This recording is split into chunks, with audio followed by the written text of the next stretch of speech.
यावेळी एक मोठी बातमी आहे। भाजपच्या मराठा आमदारांची सुद्धा आज महत्त्वाची बैठक होणार आहे। राज्यातील सर्व मराठा आमदारांच्या बैठकीमध्ये चिंतन होणार आहे। महाराष्ट्रात झालेल्या पराभवानंतर आज भाजप प्रदेश कार्यालयात फक्त मराठा आमदारांची बैठक पार पडणार आहे। लोकसभा निकालानंतर मराठा आमदारांमध्ये कमालीची अस्वस्थता आहे आणि विधानसभा निवडणुकीच्या पार्श्वभूमीवर पक्ष नेतृत्व मराठा आमदारांना मार्गदर्शन करणार आहे। अधिक माहितीसाठी जाऊयात, आमचे प्रतिनिधी राहुल झोरी आपल्या सोबत आहेत।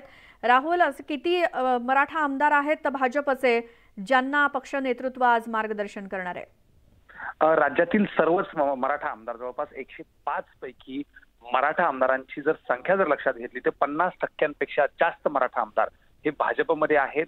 आणि याचमुळे ज्या पद्धतीनं मराठवाडा आणि पश्चिम महाराष्ट्रामध्ये एक लोकसभेमध्ये पिछेहट होताना जी महाराष्ट्रात दिसली, त्यावरून आता या निकालांवरून मराठा आमदार हे देखील कमालीचे अस्वस्थ आहेत। आणि याच पार्श्वभूमीवर मराठा आरक्षणाचा मुद्दा असेल, राज्यात मराठा संघर्ष ज्या पद्धतीनं उभा राहिला यावरचा मुद्दा असेल, यामुळे सत्तेत असताना झालेली मराठा आमदारांची अडचण यावरूनच आज फक्त भाजपच्या मराठा आमदारांची ही महत्त्वपूर्ण बैठक बोलवण्यात आलेली आहे। अर्थातच येत्या काळात 3 ते 4 महिने विधानसभेला आहेत, मात्र तत्पूर्वीच हे संपूर्ण डॅमेज कंट्रोल करत मराठा आमदारांनी आपल्या प्रतिमेवर, आपल्या कामावर कशा पद्धतीनं काम करावं यासाठी पक्षश्रेष्ठींनी देखील ही महत्त्वपूर्ण भूमिका जी आहे ती घेतली आहे।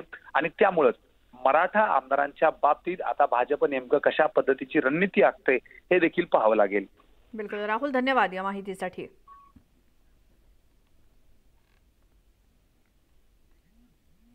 आणि बातमीसोबतच वेळ झाली आहे एका छोट्याशा ब्रेकची। तुम्ही पाहत राहा न्यूज 18 लोकमत।